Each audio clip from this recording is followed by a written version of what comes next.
I support everybody that does. It's awesome. What's it for again? I think it's for prostate cancer awareness. Yeah.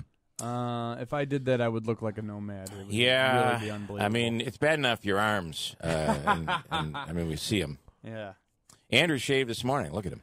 Actually, the hair on my head is actually a continuation from my back. Actually, it's not. Well, lucky you. Good morning.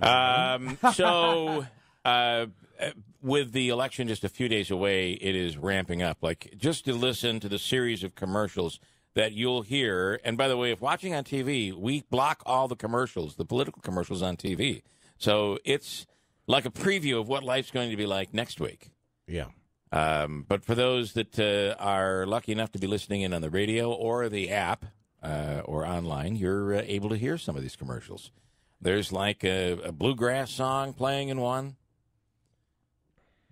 There's Dave Gordon doing the voice of another one, kind of talking like Casey Kasem a little bit. My wife last night was like, "Is that Dave Gordon doing Casey Kasem for Bova?" Yep. Speaking of Bova, I have been up doing here. Casey Kasem. So, and I'll tell you, yesterday we did have a little bit of I don't want to call it breaking news necessarily. And even an October surprise, I just felt that... A clarification. I felt there should be a clarification on the Bova thing because we've all been under the assumption that he worked for MVHS, which to me carries weight. If it's an employee of MVHS that's coming out and saying, I'm against the hospital going downtown, and my coworkers here at MVHS feel the same way, I do think that carries some weight, right? And then we found out that he doesn't work there, hasn't worked there for 5 years. And found a story in the newspaper. It was in the Rome Sentinel that said he works at MVHS. Another story, actually it was a blog post or a tweet that was tweeted out on the No Hospital Downtown page, a couple different ones that call him an employee of MVHS, not a former employee.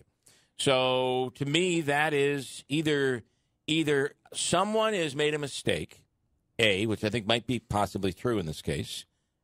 Someone is using and kind of exploiting a little bit here and kind of leaving out a few details just so that you get that effect that it's an MVHS employee. And Bova allowed that to happen, or he didn't even know any of this was happening. That's fine. We will never know because he doesn't have the ability to come on the radio and defend himself. Here's what I'd say if I were him. If I had a set, I do. He doesn't. I have 2 pair. Yep. You got a full house? Listen, I'd say, Bill, I appreciate you looking into this. I have never misrepresented myself at all. I work at Oneida Healthcare. I never knew the post was on the No Hospital Downtown. I'm not against the hospital. I'm for the hospital. The story in the Rome Sentinel, I was misquoted. I said I worked in past tense at MVHS, and I didn't read that story. So I didn't know any of this was going on. I've never misrepresented myself. I work at Oneida Healthcare. And our answer to that, our response to that would have been what? Well, all right, that's a good. That's an explanation. For clarifying that. I appreciate the clarification. Then it's up to the people to determine, those listening to it, those having to vote in the race, to say, you know what, I believe him. I think that was a fair answer. Instead, he refuses to come on the radio and face the music. Both of these candidates refuse to come on, both him and Buttonshaw. I don't know what they're going to do when they get to Albany. God forbid they got to stand up at that podium at some point and speak to the rest of the assembly. And in Bova's case, it's going to be awful because he is going to be in the minority. Yeah. You're going to have all of these Democrats from downstate looking at you like, who is this? Who they send us this time? And with Buttonshaw, she would be in the majority, but neither one will come on and face the music. Does that mean that when either one gets elected and we have a question about a piece of legislation I don't or know something that we'll be able to ask them about it? I don't know. We'll have Brian Miller. We'll have to see what happens in 118. Yeah, I mean, because one of those two candidates doesn't want to come. Well, maybe I shouldn't say we'll have Brian Miller. He is facing McAvoy, and that bluegrass song is. Well, Chad could may be come the on. thing that puts him over the top, and McAvoy probably would come on had he won. That's to be fair, but for these guys to be like, this is all unfair. You're being no. You only allow us to present the case. You never come forward to defend yourself and to clarify. It's your own fault. You should lose for that. It's your own fault. So go ahead. I'm going to state a fact. This is not my opinion. This is a fact. The seat is currently held by Anthony Brindisi. You like him, you hate him, you don't like him, you think he's some crazy left-wing guy, or you think he's a moderate and you're going to support, however you feel about him. He's come on the show probably upwards of a dozen times during this campaign. Easily. Take gun control, health care, what are the things we've peppered him on? Like the controversial... He's taking angry questions from people that called in. Open the phone lines. Taking blind calls from listeners. Never has said to me, I'd rather not take phone calls. Never. Always taking calls. I get emails from people who say, hey, the next time Anthony Brindisi's on, can you... Ask him this question. Yeah, understand his position on this. Ask him this. He takes them, he answers the questions, okay? In a race where his opponent won't come on either. So now we have the two candidates vying to replace him who don't want to talk about anything. Or at least not on this show, because they know there's... And it's not about debating them. It's not about saying, no, you're wrong, or we're trying to catch them in something. We're trying to understand their positions because they want the people to vote for them so that they can represent us in the state assembly. It makes no sense at all. But you're just a bully, Bill. That's apparently what I am. But clarification is important. Coming on and clarifying your stance, especially when we're alluding that you might have kind of misrepresented yourself or allowed it to happen. We'll get into it coming up. I want to. So there's some criticism, and Zecca's in on it, and we'll get to all of that. But I want to go to Tanya Powers, who's standing by right now. Tanya J. Powers from Fox News. She is out on patrol right now, measuring the effect that the caravan is going to have on our national security. Good morning, Tanya. Should we be nervous? Good morning. Well, I'll be honest, I'm not really patrolling, but I am reading up on a lot of things, if that helps. Okay, so what she said is she's not patrolling. So I'm not patrolling, no. From the chopper now, Tanya Powers. There's no way this is going to reach before the midterms. Democrats are claiming that this is a stunt by the president. Could be up to 15,000 troops, right, at the border. Well, these numbers keep changing almost daily. The fact of the matter is, I mean, it started with the fact that, they were saying, okay, 800 to 1,000 might be sent. On Monday, they announced that it was 5,200 that were being deployed. There was another news report that it could be 14,000. Then, President Trump said we have about 5,800. We'll go up anywhere between 10,000 and 15,000 military personnel on top of Border Patrol, ICE, and everybody else at the border already. He told ABC News last Wednesday, we have to have a wall of people. Now, here's the deal. This caravan is about 4,000 people. They're still 1,000 miles away from the border. Yeah. And they're walking. Contrary to popular belief, they do not have torches and pitchforks. Yeah. They're in groups, a lot of them women and children, and they are walking, on foot. Other smaller groups are further away, about 1,200 people are even further away than that. So it's going to be a while before they reach the border, if they even all reach the border. And that is actually something that our very own Shep Smith took issue with and clarified on Monday on his show. As a matter of fact, if you haven't seen the video, you should probably watch it. He breaks down the perceived threat very, very well, and he basically says there's nothing to worry about. They're not coming to get you. Yeah. And he puts a much needed shot of common sense in this whole thing, because the numbers have just kind of gotten out of hand, and people think, I guess that they're all arriving tomorrow, and this is a military sort of situation, and it's becoming that because we're sending troops. Yeah.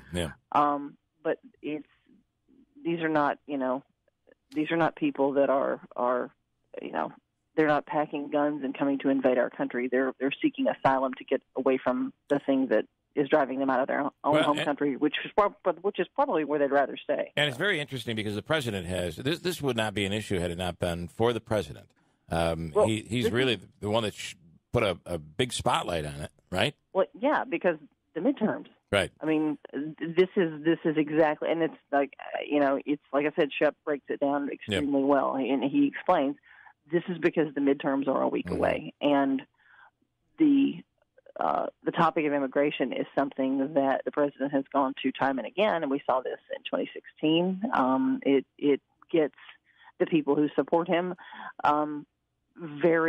it's a hot button topic. Yeah. It absolutely is. It certainly energizes his core base. It does. But the other part is where this could actually backfire is it also seems to be energizing people who we were at dinner last night. I heard a couple talking about it, and the wife, I assume it was the wife, said, whatever happened to Ellis Island and the way that when people refugees came for asylum to the United States through our history, we've forgotten all about that. So that's obviously an opposing opinion, but if this energizes the left, it's not really what the president wants to do. So it's going to be interesting to see. We'll know on Wednesday morning. We might. It might be so close we won't know. Yeah, you're exactly right. There's going to be a lot of races that are really, really, really close, and they may be too close to call by that point. You're exactly right about that. That is something that we could wake up on Wednesday morning and go, okay, who won, and not know. Yeah. All right, interesting. We'll see what happens with all of this. Tanya, thanks so much. Tanya J. Powers from Fox News. 6:38, lots to get into. I want to get into Don Lemon, who last night stepped in it, and I have some audio on that. Did you hear what he said? No. He is something. We'll get to that. Also, the issue of Bova, and I guess we'll be able to have some people answering on his behalf. We won't have him. I was hoping we'd have him today, but it doesn't look like that's going to happen. Jax in Utica, you're on the radio. On the Caravan, what's up? Good morning, guys. Good morning. Bill, I like what was said just before the break. You said what happened to Ellis Island. And I want to know the same thing. What happened to coming here, getting a Social Security number? We vet you. We vaccinate you, give you your vaccination, make sure if you need to be quarantined or not. And we go through the whole process of letting you become a citizen. What happened to that? Well, we won't know because they aren't here yet, man. But right? I mean, this is being listen, I'm not we have to secure our borders.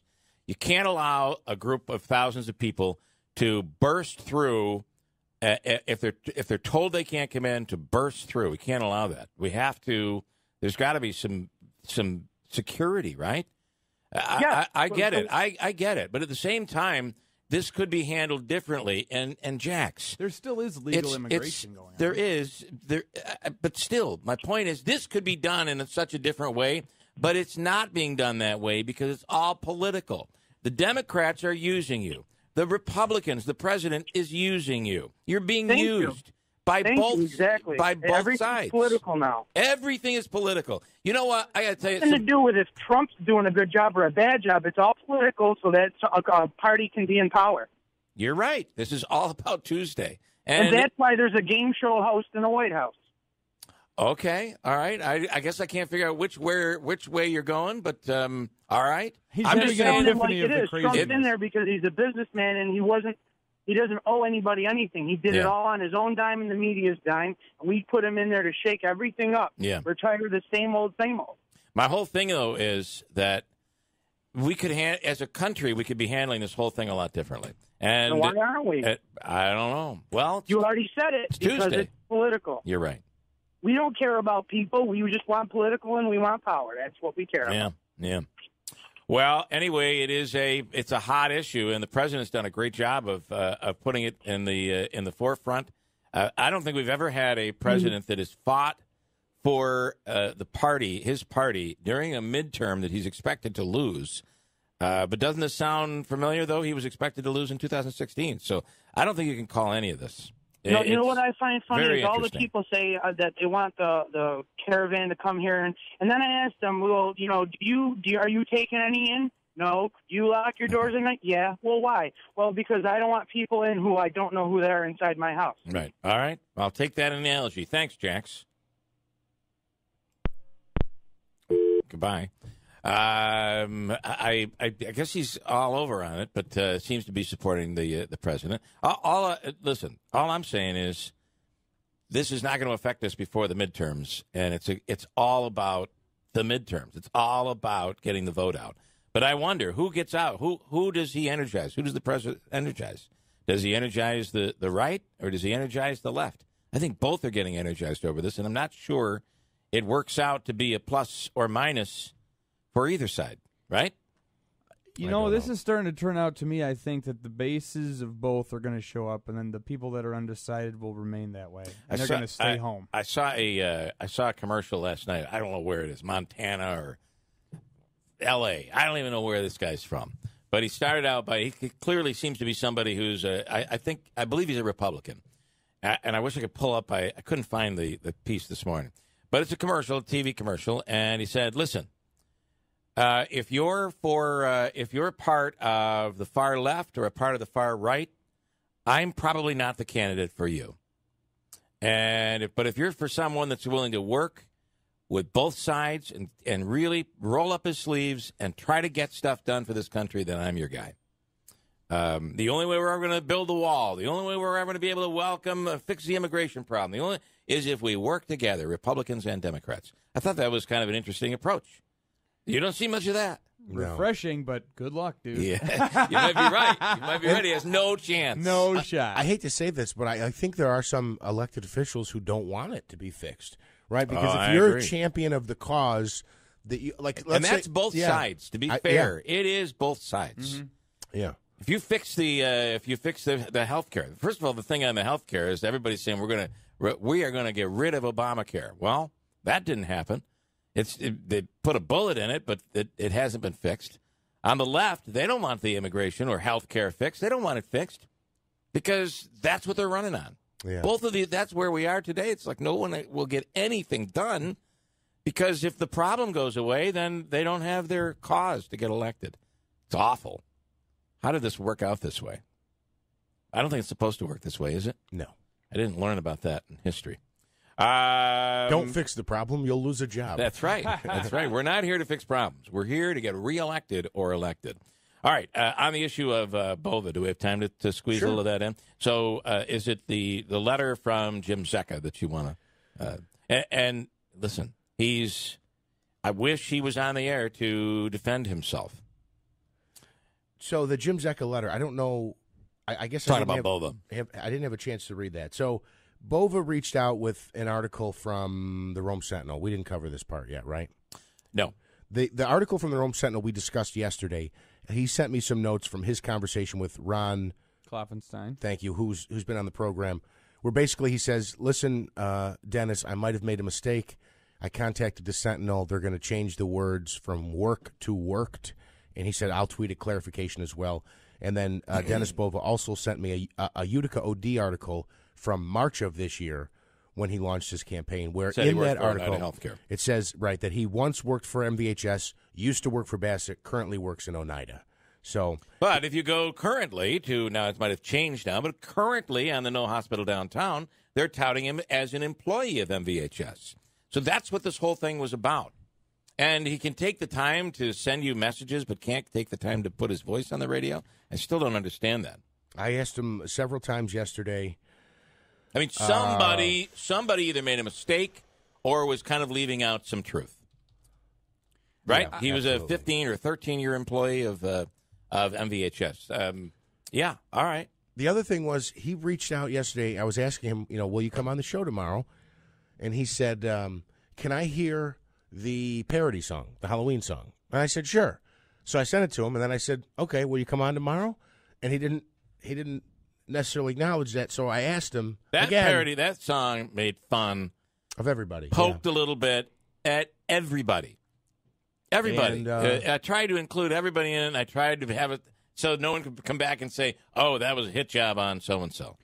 So that tweet's still up on No Hospital Downtown, by the way. Yeah, I mean, it calls him an MVHS employee. Is the No Hospital group exploiting Bova for their own benefit? well, come on and tell us. I don't want to sound like a broken record, but again, at the No Hospital Downtown endorsement press conference, and forgive me that I don't read every article in the OD or the Rome Sentinel. So when I go to cover a press conference and he's speaking like he's got knowledge of the inner workings, and me as the reporter covering at MVHS. That I was surprised when somebody told me he was not an employee there anymore. I just, there was a lot of opportunities. I feel like there could have been clarification. Yeah. All right, fair enough. And then the other thing he sent me the OD article. I sent you what he sent me in his conversation with Ron. He said, will you please pass this on? I said, thank you, I will do. And does this mean you won't be coming on tomorrow? He said, no, I will not. So there it is. All right. Well, listen, the people, you have to vote, right? On Tuesday. I guess you don't have to, but it's these, even though he's not on, the funny part of this, even though Mike Bova is not on the radio. Dennis. Oh, I'm sorry, Mike will always come on. Dennis won't. Mike's the comedian. Mike Dennis, is on hold in the hallway right now. Right. Mike's the comedian. Dennis is the politician, I guess. What I find completely funny about this is they won't come on the air, but they have somehow become a remote character on the program. They're answering our text messages. They're sending in emails. Manaski's talking for them. It's almost as if he's right here. It's kind of funny. Only we get to kind of direct the conversation.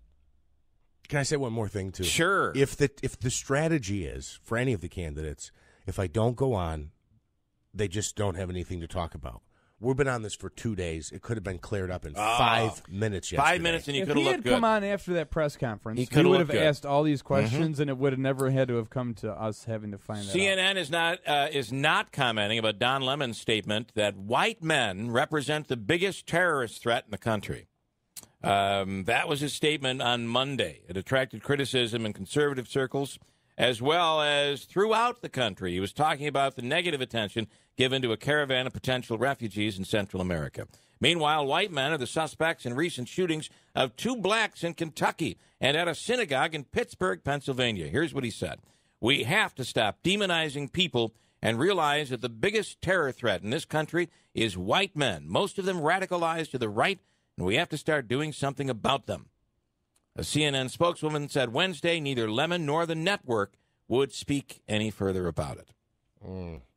Well, can I say something? This is just my opinion, and I think there's mental health as a part of this. I think that's a valid point.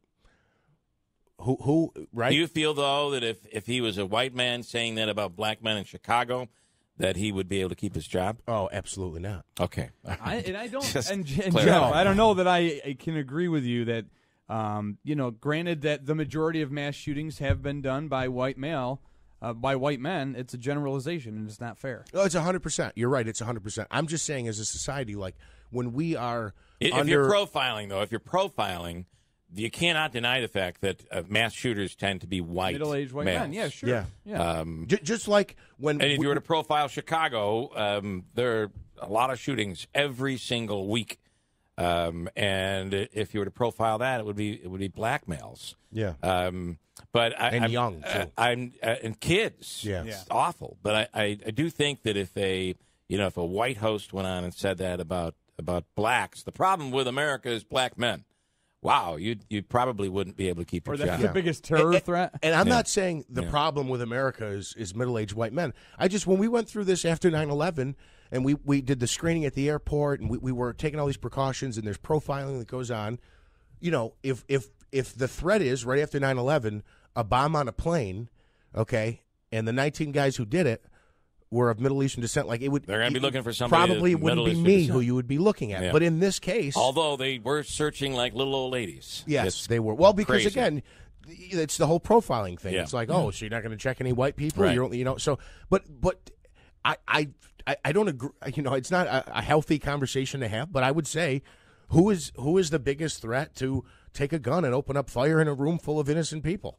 We've seen it time and time again, unfortunately. In Mexico, New York, last night, Halloween night, did you have trick-or-treaters at your house? This little kid was out trick-or-treating. They got home, and they received those dots. The dots. What are the dots? They're like little gummy bear type things. Gummy... But they look kind of like thimbles. Yes, right? or the little ghosts from Pac-Man. Okay, there you go. In candy form. 2 people who took their children trick-or-treating in the town of Mexico received rocks in a box of Dots candy Wednesday.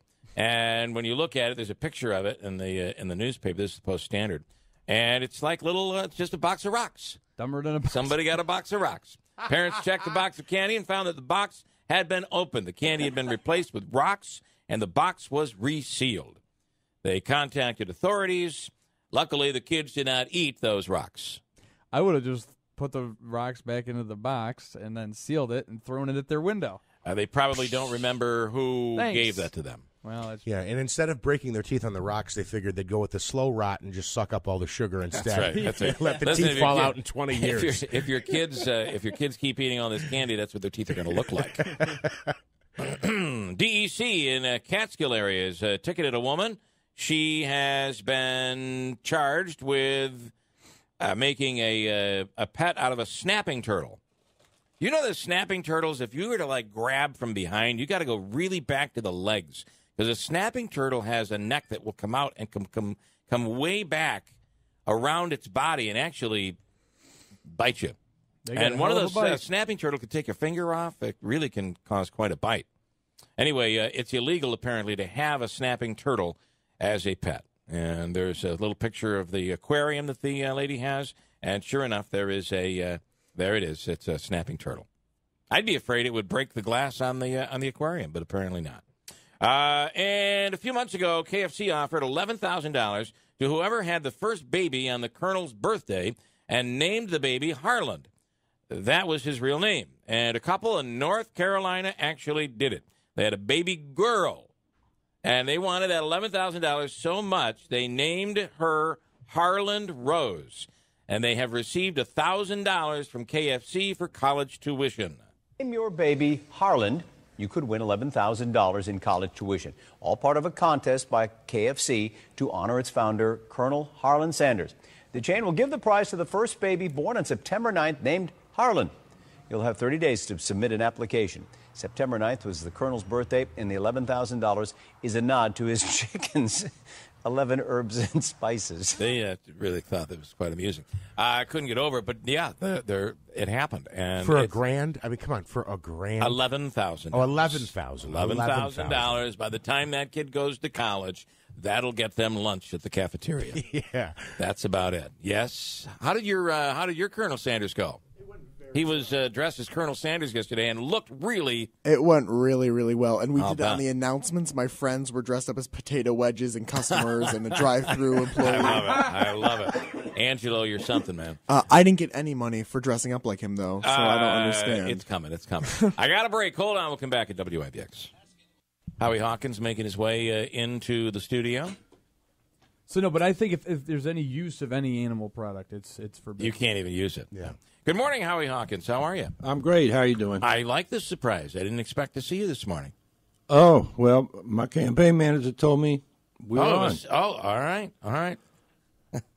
No, Andrew, just look the other way, Andrew. No, says. that's not. It's fine. We're glad to have Howie here. I am glad to have you here. Howie has been an organizer for peace, justice, labor, the environment, independent politics since 1967. Talk about just a little bit of your background and your history, what you've done over the years. Well, I grew up in the San Francisco Bay Area when civil rights and the anti-war movement were very strong, and I got swept up in the movement. I was concerned about those issues. Yeah. And I sort of, was showing up at the demonstrations and supporting things, and then as we went into the 70s, people peeled away and people were pushing me up front, you speak and you be active, and I was still concerned about the issues, so I've stuck with it. How long have you been in Syracuse since what? Did you go to SU? No, I went to Dartmouth College. Okay. 1991 is when I got to Syracuse. Got it. And what brought you to Syracuse? A job. Okay. That was the Bush recession. I was doing construction, and the bottom just fell out. August, I'm working. September, nothing. You can go wherever you can go. And I was logging and ruptured a disc in my back when a tree rolled, and I got in an awkward position, and so I needed a desk job, and I got a job organizing cooperatives through a contact I had here. So that's how I ended up in Syracuse. And you have, and people might not know this, and they might think, well, you were protesting the war while other people were fighting the war, but you were a Marine. Yeah, my draft number came up, and I enlisted in the Marine Corps for a number of reasons, one of which some of the most vocal people against the war were former Marines, like Daniel Ellsberg, like David Shoup, the former Marine commandant, who said this is the wrong war. It's the Vietnamese country, and we shouldn't be trying to pick their leaders. I want to ask you, based on the political climate today and living through what you lived through back in the 60s and 70s, early 70s especially, are we better off today, worse off? Is it worse today? Is it similar? Is it comparison? Is there a comparison? I think for working people, we've lost ground. The real average wage was $1 more in January 1973. It was $23.60 something, and today it's $22.60 something. Meanwhile, the rent, the property taxes, health care costs, college costs have all gone up. So we've lost ground. I should say, and I didn't say, I just assume people know this, you're running for governor. And that's important to get out there, running on the Green Party line, running for governor. And do you think you sway Cuomo at all? I mean, people are looking at you, you're not going to win. They're saying you're not going to win. But are you moving policy, do you think? Yeah, I think the question is what kind of message are we going to send Cuomo? Who's going to win? I mean, Molinaro, according to 538 Nate Silver, has less than 1% chance of winning. Yeah. So the question is, what are the voters sending to Cuomo? And I don't think we should give him a free ride. I think our 5% in 2014, Cuomo we didn't maybe persuade him, but he wanted those votes. So he had to say, well, what are they talking about? He couldn't take us for granted, and he did some of the things we wanted, like the ban on fracking, like moving us toward a $15 minimum wage, at least down in the city, not up here. We get to $12.50 in 2021. They're going to look at it again. It's $10.40 today. But I think we had influence. We were able to go to the legislature and help draft a bill for 100% clean energy by 2030 called the New York Off Fossil Fuels Bill. Without that 5%, I don't think they would have let us in the door. Jeff has a question, but I want to follow up on I don't agree with, and I've told you this before, I don't agree with your philosophies, all of them. But I respect the fact that you, what you do, and I like having you on. I spoke with a business owner just a couple of weeks ago who said they were complaining about Amazon because Amazon has said they moved all of their employees they're moving all their employees to $15 an hour. It might even be more than that. And what he's saying is, what are we going to do? I'm a business owner. I cannot afford to pay $15 an hour. I can't do it. The business we get here in the Mohawk Valley, I can't afford it. But what has happened is now that all these national companies are moving to $15, they're losing good employees. What's the answer to that? And what do you say to an employer that says, I can't afford it? Well, Amazon moved to 15 because they can't get people for less. And actually, they took away the bonus that workers were getting of a share of Amazon, which is worth a few $1,000s. So in the end, it's a net. It doesn't really cost Amazon anymore. But what about the local guy that's saying I can't afford it? Yeah, what we got to do is lower the cost of doing business. The property taxes are too high. Health care costs, if you provide it for your employees, is too high, and we can provide it at less cost to business owners through a single public payer system. Power, it's 13% lower on average to provide electric and gas through a municipally owned utility, a public power system, than an investor-owned utility like National Grid. We can provide cheaper credit if we had a state bank like North Dakota does that partners with community banks and really has community banks in North Dakota. Here, you got to go to Chase or City. They just bring out a template, look at your financials. They don't know your character, your work ethic, your relationships in the community. So they can make smarter credit decisions. And that bank helps finance the farmers, businesses, as well as mortgages and student loans and so forth. So lower the cost of doing business. Labor costs, look, workers can't afford to work for less than $15 and pay their bills. So you bring up a very good point, because to do business in New York State is extremely difficult. It's extremely expensive, and even schools. These mandates that are placed on schools. Some of this stuff is important. It is, but it's completely unfunded, and the schools just can't pay for it. That's one of my big issues. The state should pay for its own programs instead of forcing it on the local property taxpayers. Yeah. We are balancing the state budget on our backs as property taxpayers. And if you rent, you pay property taxes. You pay them for your landlord. So everybody's getting hurt by that. See, what I say is his answers are good. Yeah, he makes some good points. They make sense, and they're worth looking at. There's no doubt that it's tough to do business here. I know you're running statewide obviously for governor, but what's your reaction to the Trump tax cuts? I know those get criticized quite a bit. What was your take on it? Well, it mostly goes to the rich, and we keep giving the rich more money. The theory is it will trickle down to the rest of us. Rich people are smart. They keep that money. Plus, with workers not making enough money and increasing demand so that businesses would then expand and hire, they do stock buybacks. They buy shares of stock. They do they rearrange the assets we already have instead of creating new ones. So my approach is from the bottom up. Invest in our infrastructure, which everybody benefits from. Infrastructure are the public avenues of private commerce. But our roads and bridges, for example, we have 1,837 bridges in the state that are structurally deficient. That bill has come due. It's $67 billion. We have politicians that say they're fiscally responsible. They've run up a huge deficit on infrastructure. Fixing the subway system in New York, the Fast Forward plan, that's $40 billion over 10 years. The New York City Housing Authority, that's $32 billion over 5 years just to get the boilers working again and the roofs fixed and the elevators and get the rats and roaches and lead and mold out. There's just, in my city of Syracuse, we have a water main break almost daily, and sometimes it's so bad the street collapses in.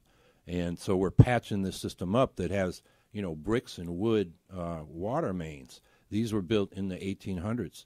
That's a $2 billion bill right there for Syracuse to get its water system fixed. So we've run up a big deficit. So I don't think anyone would argue with what you just said there. But so if it's $2 billion just in Syracuse to pay for it, you would have to raise property taxes to pay for it, right? I mean, how do you fix the system without, as you talked about just a minute ago, on the backs of property taxpayers? Because if you force the state to say, all right, you're going to mandate, the state's got to pay for it. We're still going to pay. It's just our state taxes are going to go up. Yeah, but we need a more progressive tax structure. Since the 1970s, the top marginal tax rate has been cut in half.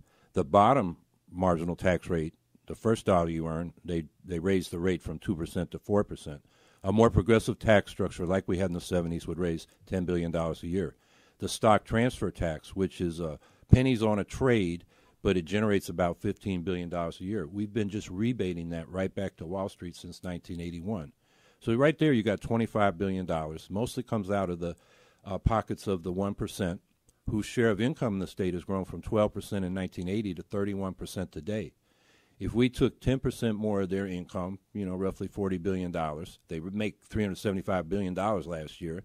The rich would still be getting richer, but we'd have the funds we need to fix our infrastructure. You broaden the tax base instead of impose it on the property taxpayers, and that's a regressive tax. The lower your income, the more percentage of your income you pay for. Isn't this also, though, and here's the part where I have to distance myself from you a little bit, a lot sometimes. If we continue to tax, and I get it, the wealthy pay most of the taxes. New York City, when you talk about New York City, the money they put into the infrastructure, into the subway and all that, New York City is the generator of income for New York State, right?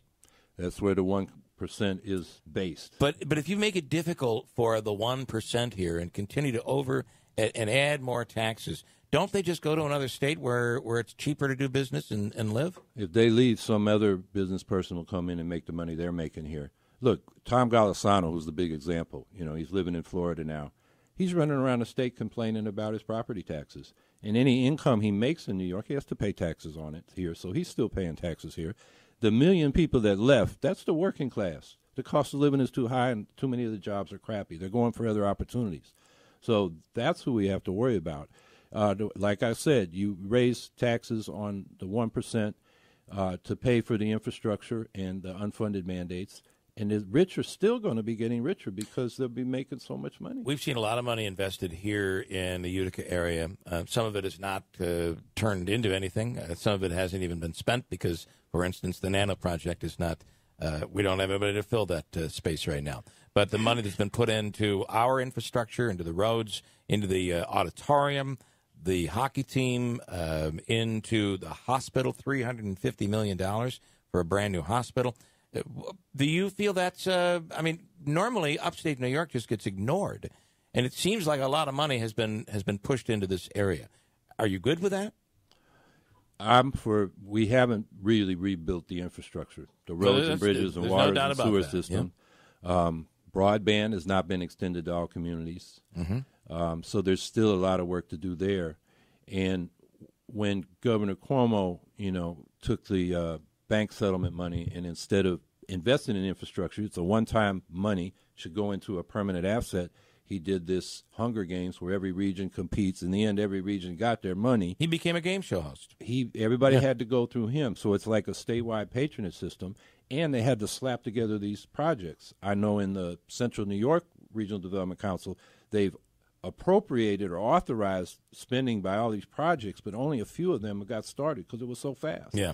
I think and that movie production being tied to Nano didn't make any sense at all. Yeah. And that didn't go anywhere. No. That's why I think you invest in the infrastructure and the services that everybody uses and make good conditions where you can have a business. Can I just ask you quickly, you were not a part of the one debate that Molinaro-Cuomo had. I remember a couple of years ago, it's the one everyone remembers, the rent is too damn high guy was up there, the madam was up there, awesome. right? Yeah. It was like 7 or 8 people, and I'll admit it was kind of chaotic because you can't really understand everyone's position because everyone's arguing and yelling. The fact, though, that you're cut out of the debates, do you have a basically an avenue to challenge that, to change that? I mean, you are a candidate for governor, but yet statewide your position really isn't heard. Yeah. Other than you going door to door and like showing up here and sending mailers and equal time doesn't. Usual stuff. You said the other day, equal time does not apply to debates. Well, that's questionable, and we're still looking into that. I think the broadcast networks, ABC, CBS, NBC, and Spectrum, are acting like state media for a two-party state. They're a more slick version of what Pravda used to do for the Soviet Union.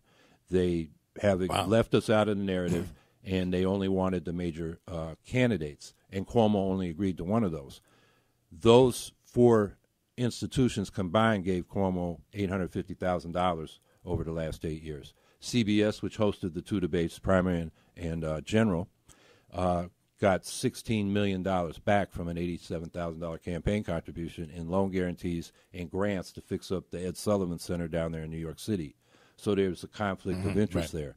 I think we should have, like some states do, a debate commission where the media organizations, civic organizations, and educational institutions sponsor debates, or a public campaign finance system like Arizona. A fellow Teamster named Angel Torres is the Green Party candidate for governor. He was on a televised debate sponsored by their Citizens Clean Elections Commission.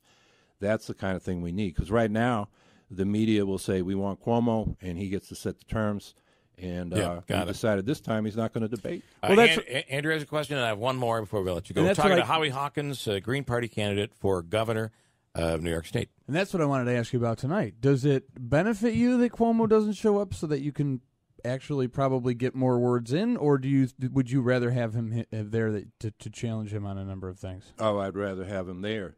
Unfortunately, good for the League of Women Voters for sponsoring this and insisting that everybody's going to be included who's on the ballot, but none of the broadcast networks picked it up. They offered it.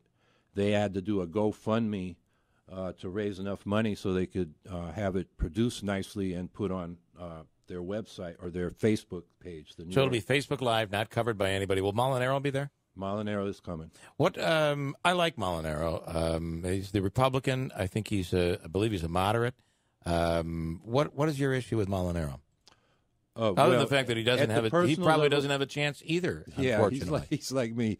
At the personal level, I haven't met him yet. I actually went into his hometown, Tivoli, and offered to meet with him then, but he was out. And just watching him on TV, he seems like a decent person. You know, philosophically, we have our differences, but I think he is trying to do the best he can and means well. And we actually agree on some of the things, like having the state pay for the mandates. This constant, what it allows the governor to do is to make his budget look good, to balance his budget, and just good luck, counties, municipalities, and the property taxpayers. You're on your own. They just push these things down. You have to do it. Now figure out a way to pay for it. It's a real problem. Municipalities, schools, it's a real problem in New York State. And we have real problems that municipalities can solve if they have the resources. Take lead poisoning. 40% of the children in my city in Buffalo. I know in one of the zip codes in Utica, it's over 30% of the children are being permanently disabled by lead poisoning. It's not hard to fix that problem. Look, the government we got can't fix simple problems like why don't we find one day to have the state, federal, and local primaries? Everybody knows it confuses the voters. Everybody agrees we should do it. Confuses the voters. And they costs us a ton of money. And they can't do it. Yeah. They can't get it solved. They're more worried about getting campaign contributions from special interests so they can get reelected. How is it that and it's everything from the top down to school board. You would think there'd be a way to be able to consolidate that entire process. It'd be easier, and it would be incredibly a big savings for taxpayers. And what drives me nuts about the special interest thing is that both sides, they're saying, oh, they take money from special interest. They take interest money. Well, you could say anything is special interest. Well, yeah, that's why I call it a two-party state, two government parties. Yep. They get all the favors, all the coverage, and any alternatives to that are marginalized. I'm almost out of time. What is going on? Last question. What is going on in your city, in Syracuse? The murder rate, the violence, the gangs. It looks like the feds, they just recently nailed more than a dozen people. What's happening there? That's a concentration of race and class segregation, conscious policy. People don't, segregate into poor communities so they can all live together. And people are hopeless. They're desperate. A lot of them are having behavioral issues because of the lead poisoning. And so you concentrate poverty, you concentrate those problems. So that's what we've got to address. And it's not being addressed. And that's something that, provide good housing, reinvest in those communities, job opportunities. Then I went to college, actually, with leaders of the Vice Lords gang on the west side of Chicago. And when Martin Luther King came up there, they decided to do good instead of do bad. And, Mayor Daley had come out of a gang back in the 19-teens. And so they ended up at Dartmouth. And when they had those opportunities, they totally changed their lives. Yeah.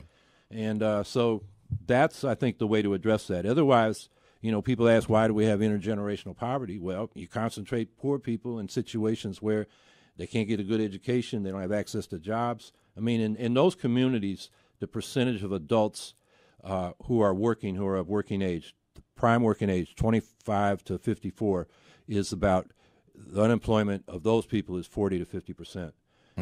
It just, people are very frustrated and angry. So you're saying we should not be surprised?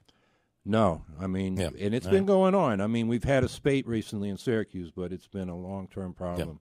Howie Hawkins, you've been big for the Green Party. Thank you for your service, and thanks for the service that you've given to your beliefs. You stand up for what you believe in. That's pretty big. All right. Well, I appreciate having the opportunity to be on. All right. 7:36. We'll break. Coming up, we have a free money question this morning. It's not going to change the world, but it could be $500 from Hobica. And it's coming up along with Comets tickets for Wednesday night at WIBX. Joseph and Andrew Hobica, 315-724-1600. Davey, what caller number you want to go with? You pick it. Caller 6 and loss of the Bills. Why 6 again? Because the Bills lost 6 games in a row. Good. Okay. Caller number 6 right now, 315-736-0186. It's for $500 in cash. $500 this morning from the Hobica Law Firm. Caller 6 right now. And then we'll do some Comets tickets. I'm pretty excited about this contest, too. Howie Hawkins, I can't completely agree with his, but he does some of the stuff, like even when he talks about the minimum wage. Well, yeah, you could afford to pay people more if it didn't cost businesses so much to do business here. That's a great point. That is it's actually a really good point, which would put more money into the pockets of people and ultimately more money into the pockets of businesses.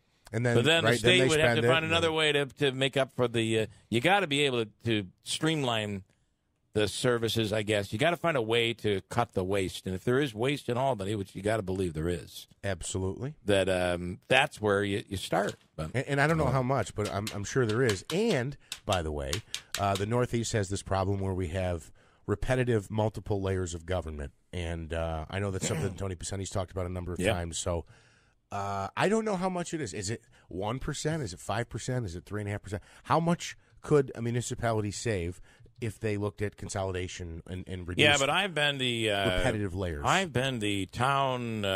I've been the town supervisor. I've been the town legislator, the council member. My grandfather was there, and I'm there, and I don't want to give that up. That's part of what people don't want to give up those those individual positions, and unfortunately, just if you really look at that layer, it costs a lot of money. It does, and it's extended in School some districts, cases because, same thing. Like for an elected official, it'll include health care. Okay, so and then let's say like a police department. I don't know this for sure. I don't take this as fact, but I'm sure in some cases there's pensions tied to it, right, and retirement funds. So it's like, okay, we've reduced the force from 8 to 5, but yet you're still paying on until forever, until that person's not. I shouldn't say forever, until that person's not gone, right? We're doing $500 on the line right now from the Hobico law firm. John and Utica standing by. John, good morning. Good morning, Bill. How you doing? Good. You ready to go?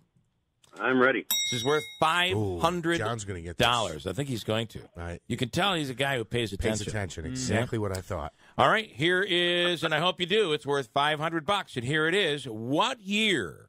You'll have 7 seconds. What year did candidate for Governor Howie Hawkins move to Syracuse? Ready? Go. 1980. Is it 1980 for $500?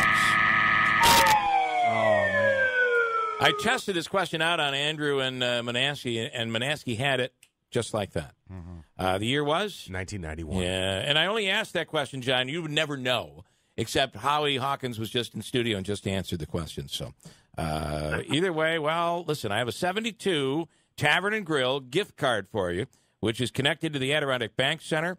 And also, would you like to go to Wednesday night's Comets game? Sounds like a plan. All right, so Davey's going to take whatever you need. If you want to bring 5 people, we'll set you up. It's our night. We have tickets to give away. So sit tight. Davey's going to take care of you, all right? And I'm told they are in Thanks studio, a lot, Bill. by the way. We do have the tickets, so we'll be able to pick them up. So he gets tickets and the grill. Okay, fair enough, Davey. Good luck. This next thing I want to do is giving people a chance to. Are we going to be able to keep up with this? I want Davey to be able to keep up with it. I want to give some people a chance to win some Comets tickets. This contest, I think, is going to be really, really cool. This is awesome. And it's the direct mail piece. You get these mailers. What do you do with them? They don't even make good, like putting in a campfire. You got a little burning pit or something. You get quite high off the ink. The ink, it'll poison you. It's like, hey, kids, come on over here. Cardstock. Let's get poisoned. So what do you do with them? Well, I brought in a whole stack of them. And I'm going to read a line from it, and you have to tell me who sent that direct mail piece. So, for instance, if it's cable, if it's a Spectrum, yeah, you're paying too much for Spectrum, and I'm here to help. Who would that be? Anthony Brindisi. That's who sent that one. So we'll do that one when we come right back. Hold on. 747. It's WIBX. Get them right now. Callers 1, 2, and 3 at 315-736-0186. Callers 1, 2, and 3 right now. Comets tickets at WIBX night. Wednesday night we'll be over there. And we want you to come out. We might even be at the 72 Tavern and Grill before the game. Well, I will. It'd have to be before the game. Yeah. Because, So anyway, here, in a world where your mail is filled with direct mail designed to taint I don't know, whatever. It is about direct mail. Your mailbox is loaded every day when you come home. Or your doorknob, and they're getting to be like poster is filled sizes. with it. It's just crazy. I know. They're going to start sending them in those cylinders, and you're going to have to pull look it out. Look how big this one is. This one is huge. That is a big one. It'll be like a proclamation. Hear ye, hear ye. Thou shalt vote for candidate A because... Vote for Dave Gordon. And some of them are like, they have game show pictures on there, and it's, guess who's having fun with your money? It was yours, and now it's theirs. Listen, I'll tell you, a lot of these are well done. They're very creative. All right, so the way this is going to go, you're going to have to, it's one. I'm going to give you the direct mail line. You got to tell me who sent the direct mail piece. And it could be tricky. Mm-hmm. because some things that we've learned about certain candidates have come from their opponent. So it could be tricky. And I do think a lot of these are cut and paste jobs. For instance, like, maybe some of the ads will look very similar or sound very similar. They're templates. To those in Virginia or Florida or Wisconsin or whatever. This direct mail piece, they just put the right pictures in and the right names, and then they do the same thing in Wisconsin or somewhere Liberal else. Democrats supporting Nancy Pelosi's agenda. That Nancy Pelosi one, they just insert the Democrats' picture. And then on the Republican side, they took money from big corporations, and now they're laughing at your expense. That's exactly it. That's, we know these. I mean, you think you guys, people listening, you are inundated. Imagine what it's like to be us. Because we walk through the hallways and hear it. It's just crazy. All right, Dan and Ilian. Hello, Dan. Hello. Good morning. I'm going to give you a shot at winning whatever you need. If you want a pair of tickets, you want more than that, we're going to take care of you for Wednesday night. I'm going to throw out the line. You tell me which candidate sent us this direct mail piece. Are you ready? Ready. I have okay, we'll go with this one. House unanimously passes Tenney bill to combat opioid abuse. Who sent that direct mail piece? I would say Claudia Tenney. You're absolutely right. Ding! There's a bit of a trick one there. Actually, it's a trick one. It really wasn't her. It was actually the American Action Network that sent it to us. Sorry, you're wrong, but you're right. It was a Claudia Tenney direct mail piece. So we should say... I'm like, wait, they have to know the name of the pack? There's no way. That would be too hard. Who does the mailer favor as a candidate? Dan, I'm going to give you to Davey. Congratulations. You're our first winner in the direct mail piece contest. Yay. All right? You let him know how many tickets you need, and we're going to see you on Wednesday night, okay? Yeah, in addition to the tickets you've won, you'll also be allowed to vote next Tuesday. Yes. Yes, we're going to allow that. You get one entry into the vote contest. Your tickets will not come in the mail. You pick them up here. Hello, Dennis in Utica. How are you? Top of the morning, Bill. How are you? Top of the morning to you. Okay, here we go. Who sent this direct mail piece? Save the date, October 20th, free drop-off, electronics recycling, document shredding, shed the meds. Joe Grippo. You're absolutely right. Yes, that's a Joe Grippo direct mail. He piece. knows his state senator. We'll see you. I've got a box full of mailers here at the house. Okay, he's going too. through. Yeah. All right. Smart, Dennis. You sit tight, and Davey's going to hook you up for Comets tickets. Comets night for WIBX on Wednesday night. By the way, hats off to Senator Griffo for tackling the tough issues there. Well, that's what's interesting about this contest. It's not only, and we talked about this before. Now, had Griffo had an opponent and he sent that out at that time, he's that unchallenged. So. Yeah, exactly. So I'm not. But what I'm saying is, a lot of people will. We had the conversation just a couple days ago about some of the candidates decide their to budget. They save them all up for the end to send them out before election. Yeah, and that would be an example of one that they are allowed to send out with their constituents. John in Sequoia. Hello, John. Good morning. How are you? Good. For Comets tickets, are you ready? So I'm going to read from this one. Tell me who sent this direct mail piece. You deserve a representative who is working for you. This candidate will stand up for working people and our families, protecting Social Security and Medicare, making health care affordable. Who sent that one? That's a tough one. It's really not a tough one, but. Brindisi? Brindisi, you're absolutely right. Yeah. Boy, these guys are good at this. Mm-hmm. You know what it is, John, is we are so well educated when it comes to political advertising in this area. We are all experts. It's really pretty simple. We should really change the name of the contest to Name That Rhetoric. Or we know you're going to win. John, sit tight. Davey's going to hook you up, all right? Thank you. Thank you so much. All right. I'm going to do one. I'm going to squeeze one more in if I could. Hi, what's your name? Denise. Hi, Denise. Where are you calling from? New Hartford. And I'm pulling it out of the bin. Are you ready to play? Yes. Okay. That is what you were calling about, right? Yes, I was. All righty. Here we go for Comets tickets. Oh, this one's going to be an easy one. All right. Who sent this direct mail piece? DiPerno took a $15,000 pay raise this year, all while running a $1.2 trillion deficit. Oh, my gosh. I can read more from it. Okay, DiPerno gets a $15,000 raise, and we get long lines of the DMV. Oh. Ooh. Oh my gosh! Sent by friends of Dave Gordon. It sounds like Schmave Schmorgan. What do you think? Dave Morgan? Dave Gordon. Yeah. Sure. Oh, Gordon. Officially, I have Close to have enough. you have to say it for the rules. Go ahead, say it. Dave Gordon. Okay. Dave Gargile. Maybe there's a parody there. He said Gorgon. Gargile. Dave Gorgon. Okay. Well, listen. Good for you. Damn it, you're winning tickets, and Davey's going to hook you up. All right. We'll see you on Wednesday night. All right. I don't think she Thank still you. said the candidate's name correctly. I don't think. Is it the? Isn't it that the guy that does when we do Westwood One does the football? It's time for football. Yeah, Sunday night football on Westwood One. I mean, talk about. It's unbelievable. That the is guy's nuts. Is he voice like just going out and getting a couple cocktails and like, look what I do this time? They'll never use it. I'm so sick of doing this job. I know I'm not going to get hired again. They're like, wow, this is brilliant. Listen to what the guy does. That's actually he smokes a whole pack of cigarettes before he voices it. Yeah, I was actually going to say Monday Night Football. he's never been seen. That's actually Bigfoot who voices those. It's okay. They've never seen him. Got a break. Hold on to WIBX. County Executive, Oneida County Executive Anthony Pacenti.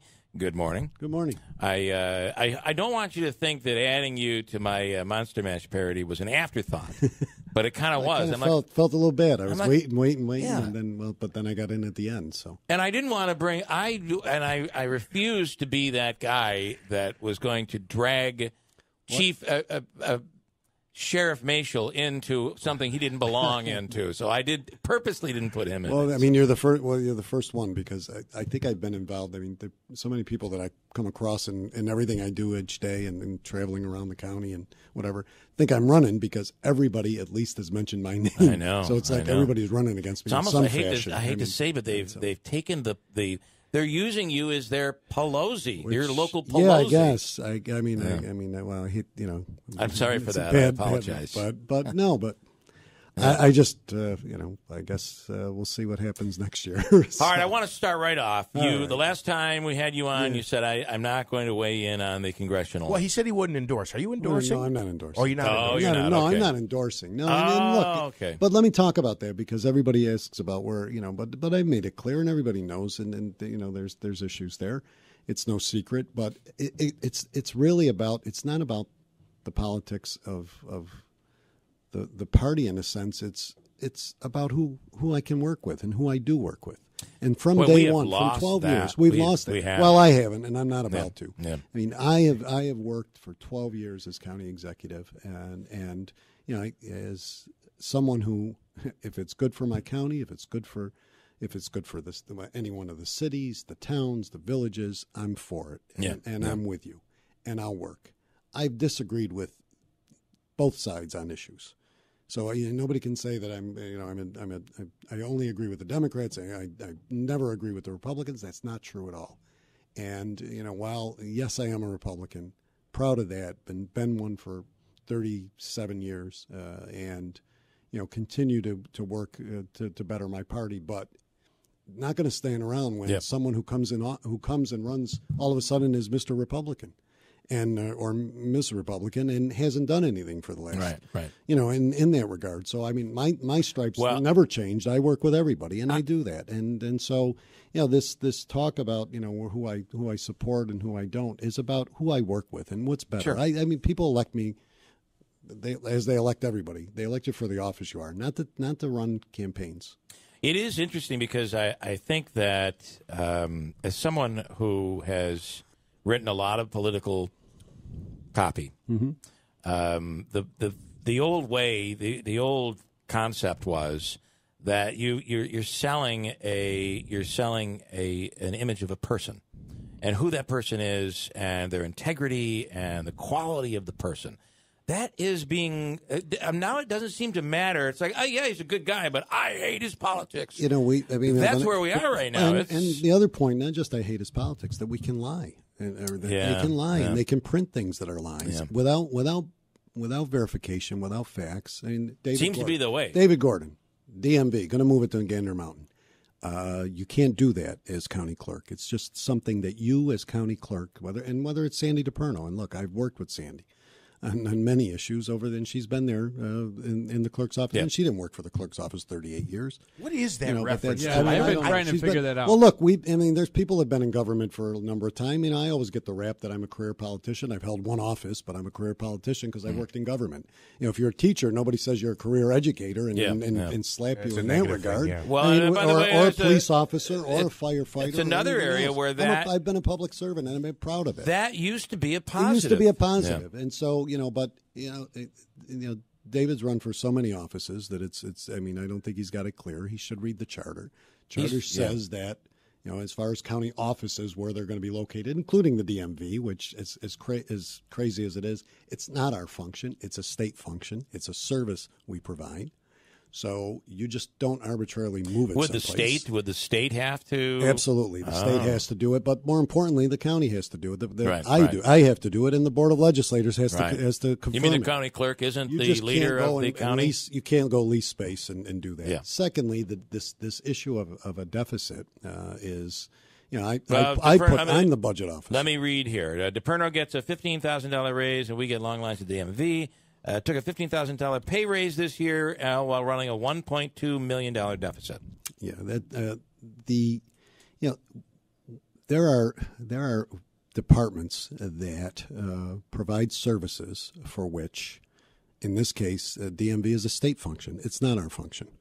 We do it as a service and have for 50-some years in county in Oneida County, and other counties do it. Some don't. Oh, so this is not a mandate. It's a choice that Wait, you there are some provide counties that don't have there a are DMV. some that don't have a DMV office. Really? There's some Where do few. they have to go to drive to Albany? Well, it depends where they're located in rural areas where the other county can do that, or they mail it in. You can that's do those true things, too. You can do it online now travel too. And a lot of car dealers do all this stuff there. And look, now. for years in Oneida County, the state had a DMV office and the county had a DMV office. They were literally right across the street from each other. Okay. In the state building and the county building. And and while the people that go there need to go there for plates and services, but you can do it online. We frown a little upon that because we don't get the same revenue stream that we do. Because now again, it's not about a profit making issue. It's about trying to break even, but you can't. Right. It's almost an impossibility with DMV. Now the point is, we're providing a service. We have to put employees. We have to use the equipment, etc. And then what we get in return on the percentage is very minimal. Even though it's 12.5, I think, on what we take in, and then it's even less online. In which Sandy was one of the first ones to fight for that a few years ago when it was 0 online, and now we got like 4 or 5% online.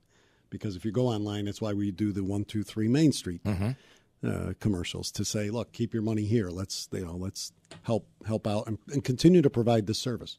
Look, a few years ago, I wanted to close one of the DMV offices because of that reason. A lot of blowback, a lot of issues. I stepped away. We tried to make do, but we were doing satellites that weren't working. You just can't open. This is not something that you're going to get more business of. Who does the county clerk work for, and who is the county clerk's boss? County clerk is a constitutional officer, so she's an independently, in this case, she or he, in this case, Sandy, she's an independently elected official. However, so she is, set, it's by constitution of the state of New York, like a sheriff, like a district attorney. So they're independently elected in that regard. But, in the case of a county with a charter like Oneida County, there are issues that are taken up by, in this case, the county executive and the board. And so we are, in essence, the same with the other elected officials. Sheriff and I deal with this all the time. We're dual employers. I have oversight of their budget, as does the Board of Legislators. I prepare that and put that in.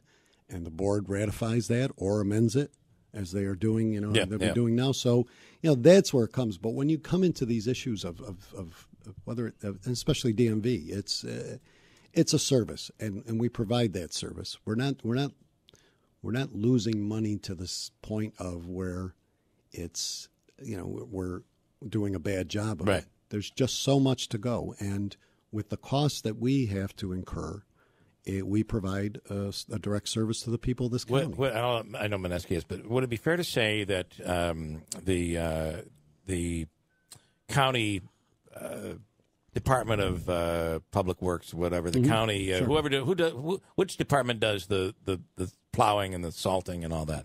Public Works. Okay. Would it be fair to say that they're working in a deficit? Or would it be that that's an expense Sometimes that you have to live with? Sometimes we do. If especially if the winters are bad. Yeah.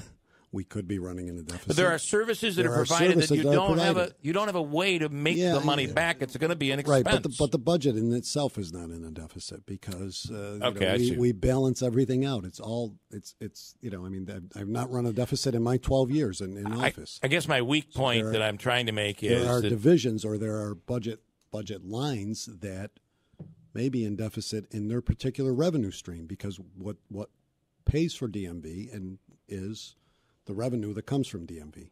But the bottom line is what pays for all those services are what we collect in other revenues. Right, because it's a service that you have chosen or have to provide. Right. And social services, right? You're not getting anything in on social services. Right, there's no want to talk about accounts that have deficits in them or where we run, but that is, I mean, we're not a for-profit business here. Okay, so two things on the DMV. So you mentioned earlier maybe the state has to approve, but the county board and you would have to sign off on new offices. Was that the process for satellite offices? Did the state have to weigh in, or did you guys do it? Did weigh in because it was satellite. It was only a 1 day. I think we did 1 day a week at those.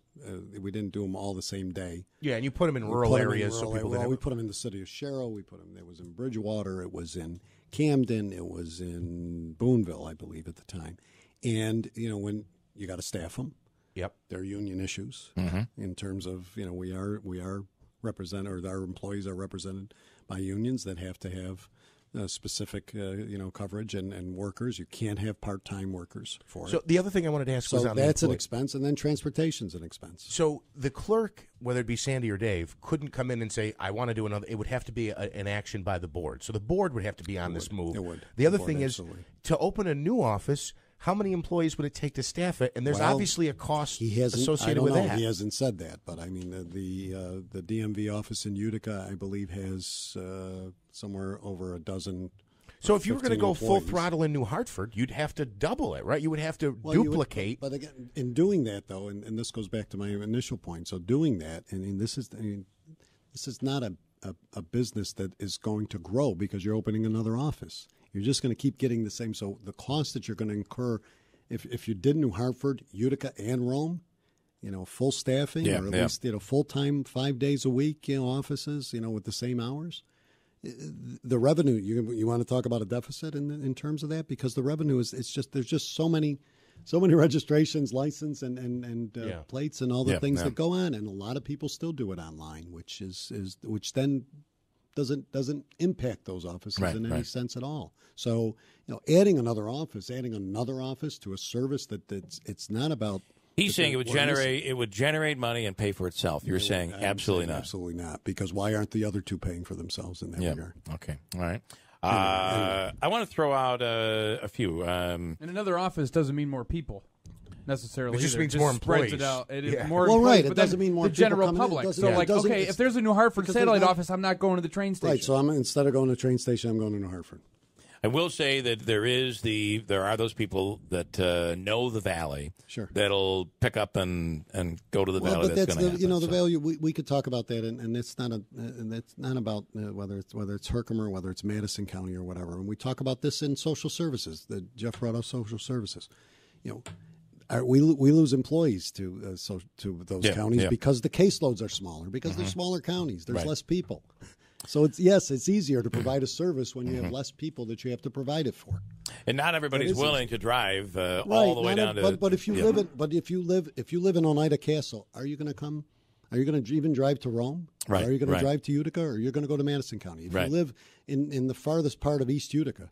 Right, you're probably going to go to Herkimer. And then Herkimer, Or maybe you work in Herkimer. I mean, those are the other things. Yeah. And ultimately, it benefits the entire region. If Herkimer benefits, we all do benefit. Absolutely. So, I want to just throw out, so officially, you would say you would endorse Sandy DePerno. Yeah, I've worked with Sandy. We've worked on numerous things. Are you nervous? Is that an endorsement? That's across the party line. You're going to get hammered for that. You know it, right?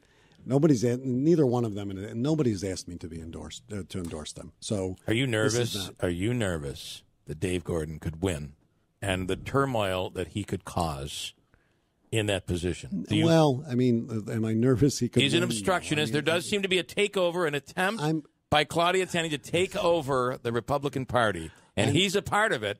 Does that make you uncomfortable? No, I mean, I'm confident in what my administration has done and will continue to do in working with the Board of Legislators and running that county. People can come in with different ideas. At the end of the day, it's what is legal, what is proper, and what can be done, and not what, it's not always about what we want to do. There's a lot of things I'd like to do, but can't be done. You have another tricky race in the seat currently held by Anthony Brindisi in that assembly race, the Republican who is against everything. As a matter of fact, has said you're a thief, basically. Yeah. And will you be supporting your party in this race? No, I won't. I mean, and this goes back to I work with people, and this is another open seat that or it's an open seat. It's the only one really. The other ones have incumbents in them, but this is an open seat.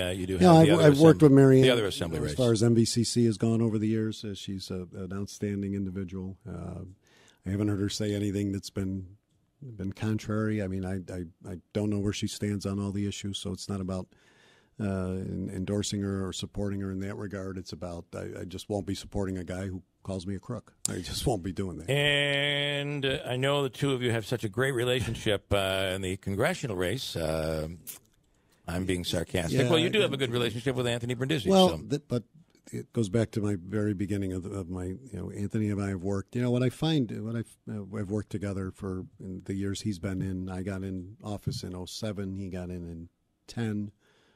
We worked on a ton of different things and issues, with Joe Griffo and with others. It bothers me that we talked a little off air about the nastiness of the campaigns. That here's a guy who has raising a family, worked on the school board, and now in the assembly, and a year ago.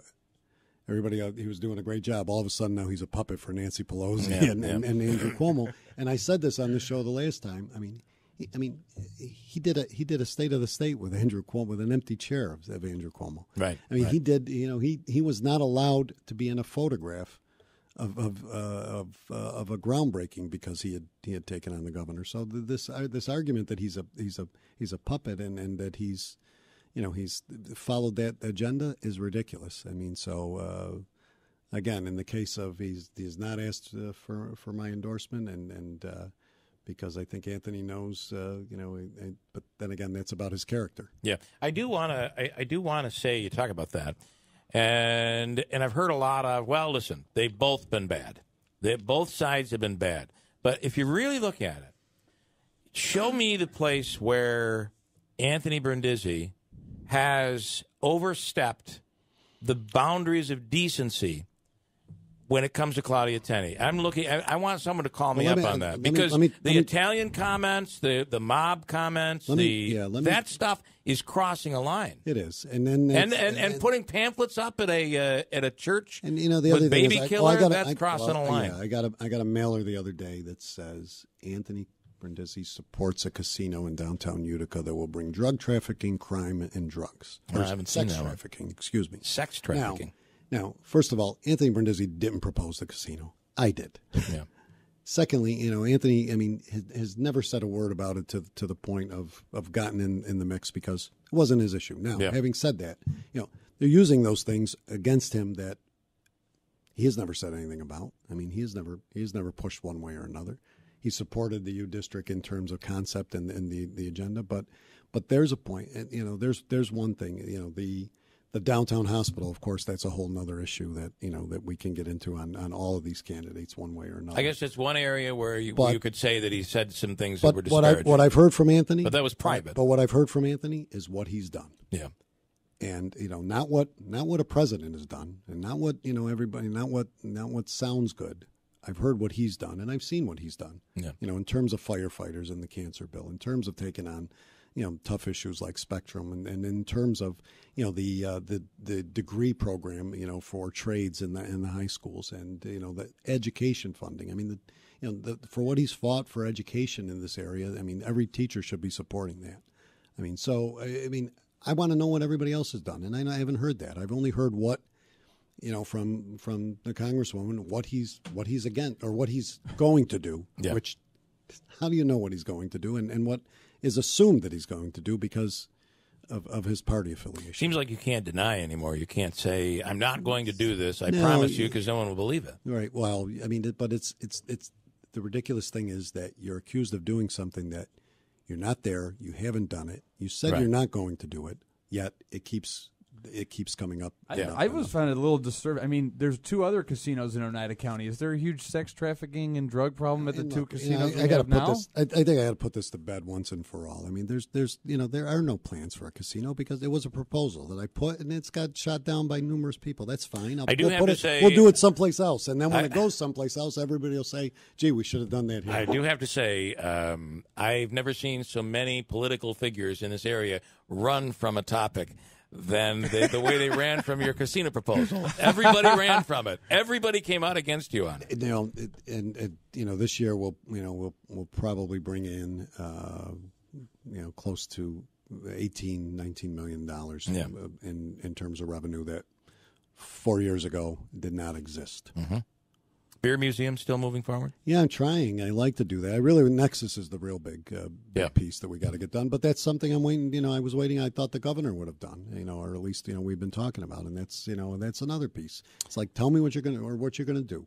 I haven't heard anything from. And you have endorsed Molinaro. I have endorsed Mark because Mark asked me. Mark's a friend, and quite frankly, I said that, you know, the governor in the first, you know, his first 4 years, and if you read some of the editorials that have been out about that race, you know, there was great hope with the governor in the first 4 years, and he did things. He put budgets together that were fiscally conservative. Some said he acted like a Republican. Yeah, he did, and you know, except for, you know, things like the Safe Act and Act. some of the other things, which again I opposed, Anthony opposed, other people opposed, and continued. No, we didn't stand with him on that, and other aspects. He went now after teachers. Right. There's something now you would not see a Democratic right, governor do. Right. No, and now you see a you know, in the next 4 years, you see a completely social agenda moving to the right and to the you left, know, to the left. Excuse me, and the other thing in watching the debate, you know, and him talking about Donald Trump, he was acting like Donald Trump. It's like, you know, everybody's. I mean, a lot of people are talking. I love the line, Molinaro's line when he said, "I was not. Donald Trump was not at my bachelor party." Yeah, right. And he was at Cuomo's, which was kind of interesting there. So we'll see what happens. I do think a bad moment for Molinaro was when he could not say he supported Donald Trump. Well, that I get it. He's in New York City, but that's become a tough issue. I think his point is like ours. I mean, I support. I don't want the president to fail. I've said that when it was President Obama, when it was President Bush, when it was President Clinton. I mean, that's not in our best interest. Do I agree with everything? Of course not. I just don't like the way he talks. I don't like the way his rhetoric is as a president. I do think that there are some things that he's done, many things that are positive. Some still have to be shaken out and tested, and have not come to a conclusion that they will work. You know, like the tax plan, like some other things. We're going to have to wait and see. But you know, they're trying some things. It's just that when you know, the way that this this president has handled certain issues and certain events, and you know, especially when you look at the tragedies that have occurred and the harshness of the tone.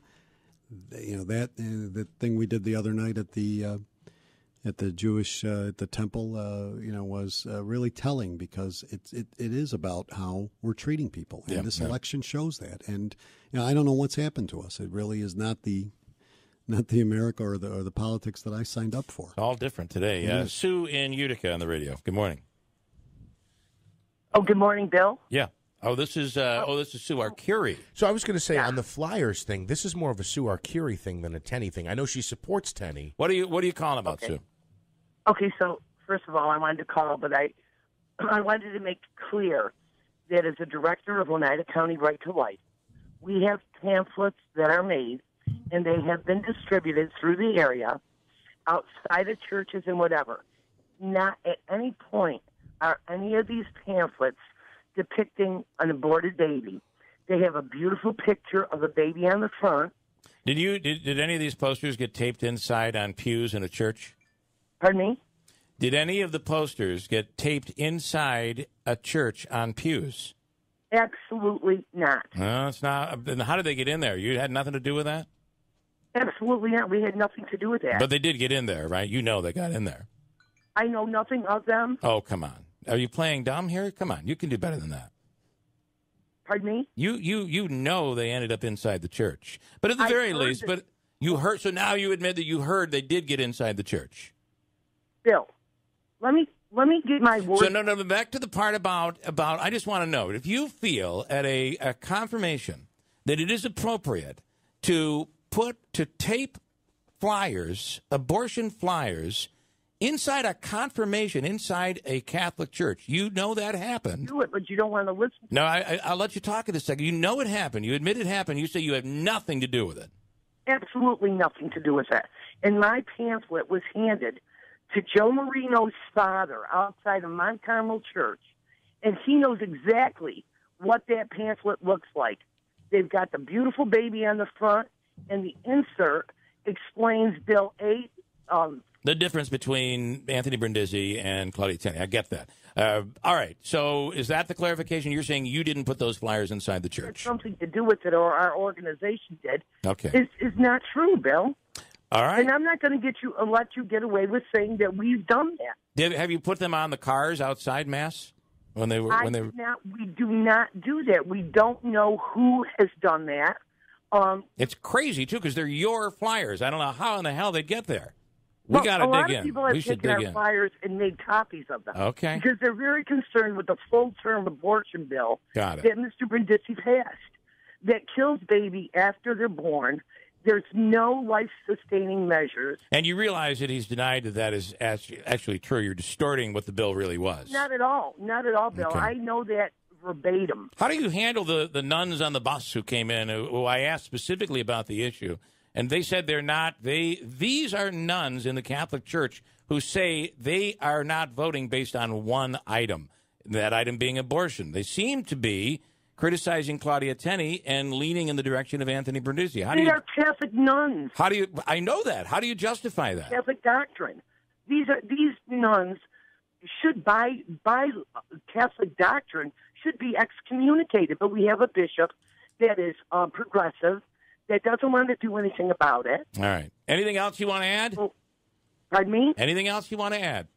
No, I just don't like when you say that we have something to do with these egregious pamphlets being handed out. We have nothing to do with that. So I, from now on, will say the pamphlets that have been designed by you and your group, right? They have been distributed, but never have you distributed the ones that ended up inside, taped on a pew. You're talking on about pews different pamphlets. That you had nothing to do with those. Absolutely not. Okay. And let me tell you something. Fair enough. I won't make that mistake again. I promise you. Separate pamphlets. There are two separate pamphlets. One that they're saying has an egregious picture of an aborted baby. We do not have those pamphlets. Our pamphlets are the beautiful baby on the front with Brindisi's horrendous full-term abortion bill on the inside. We got that point. We will take responsibility for distributing those all over the city. Fair enough, Sue. I will not make that mistake again, and I thank you for your time. Thank you. Thank you. I wanted. I hope I've been able. You want to comment? No, there's really not much to comment. I mean, but let me just. It shows you the meanness of this campaign. Meanness, but the other point is, and I heard this the other day with Oliver North, who came and talked about guns and the rights and all that, which I support. You know, but the mistake or the misconception here between what is gun violence and gun ownership, you know, gets lost in translation and nobody wants to hear it. But the point is, you know, that the argument that, you know, they're going to, you know, and this goes back to the president on immigration, that they're going to take away, you know, they're going to repeal the Second Amendment. They're going to repeal, you know, Roe v. Wade. They're going to do all these different things. Right. Both sides are using their own. You know why? I mean, why all of a sudden tactics. this is something that, you know, years ago was in and has come full circle again. But Does anybody realize what it takes to? I mean, back to the second one. Does anybody really realize what it takes to repeal an amendment of the Constitution? Right. And who President Trump would doesn't. do with it? Who would actually vote in Congress and all of that has to be done? Well, it includes states. It includes Congress. It's a process. I mean, to look at people and tell them that, and to be dead serious about it is. And it's really, I mean, it shows how little and how far we've gone. Do you know how many political commercials I'm going to have to run now because we've talked to you for so long? This is we're in big trouble. Before we let you go, one point of clarification: you did endorse Mark Molinaro for governor against Andrew Cuomo. I did. In these 3 races, you did not endorse. I did not. In the clerk's race. And the congressional race and the assembly race with Bova and Buttigieg. You are supporting the Democrat, though, in those 3 races. I didn't say who I was supporting. I said I'm not supporting those Republicans, and that's a difference. I mean, and who I vote for is like everybody else's right, of privacy. I did support Mark Molinaro. He asked me to, and again, I supported him because I believe that the governor that has changed a little bit or quite a bit over the last 4 years. And, that's why, it's been about who can I work with and who is going to work with me to move Oneida County forward. That's what it comes down to. And then there is another side of it. I'm not going to, and I don't know how else to say this to people like Mr. Bova and others. I'm not going to work with people who besmirch my name, call me corrupt and a criminal and everything else, and that's been done by other candidates as well. And I'm not going to. So I mean, why would I stand next to somebody who is just disrespected and really trashed my family? I mean, because that's what you're doing. I'm not going to do that. I won't do that for no matter what Republican comes down. Fair enough. We appreciate it. Thank you. Thank you. County Executive Anthony Pisani. We'll break. Mark Kelso got a real idea of what we're dealing with here in this area with 5 minutes of political television commercials. We apologize. From the Buffalo Bills, Mark Kelso, good morning. Yeah, I have to admit, guys, I tuned out a little bit. So I don't blame you. I was listening in the background, but it was a little chatter. Oh, Lordy. It's, it'll all be over. I don't know if you feel any of it where you're at. It'll all be. His district has got that Chris Collins thing going on. That's crazy, too. Oh, yeah. Isn't that an interesting situation? What a And, I got to tell you, I think he's going to win. I think he's going to win. Anyway, there's just a lot of politics. No politics for me. Let's talk football. Yes, we're staying out. Sorry, well, Mark. Listen, heated. There's a lot to talk about here. Obviously, the quarterback situation. Give us your assessment. That defense performed on Monday night. Boy, did they perform. Yeah, no question. And I'm not sure what the situation was in Indianapolis, but they've had a couple games like that when they've underperformed. And again, it's not. I don't really study the Bills, truthfully. I mean, I study the opponent extensively, but I don't have Bills film to study them post game. But it's just. It's never one thing. It's a collection of things. Obviously, when they rush the passer well, they tend to play really well defensively, and they've got some really good young talent. Teron Johnson, I'm really impressed with him as a young nickel corner. Matt Milano continues to play. There's been a couple games that he may not have played as well as he's capable, but last week against New England, he sure did, and he's really turned into an outstanding, outside linebacker, kind of outside.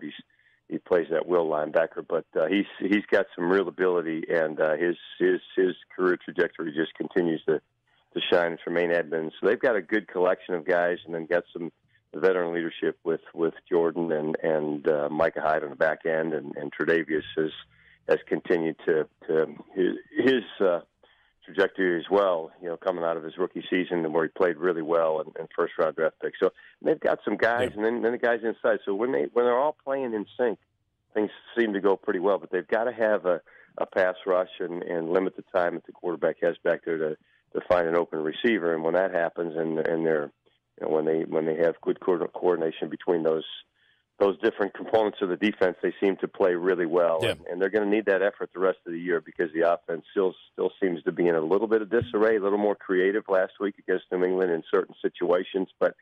And the creativity is great, but they've got to execute efficiently on a consistent basis if they're going to want to score points and have an opportunity to win. Did the Bills just acquire a quarterback in Coleman? Yeah, and Pryor. What's that? Huh? Terrell Pryor. Terrell Pryor? Terrell Pryor is not a quarterback anymore. I mean, in the last several years of his career, he's been playing receiver. He came into the league as a quarterback. Right.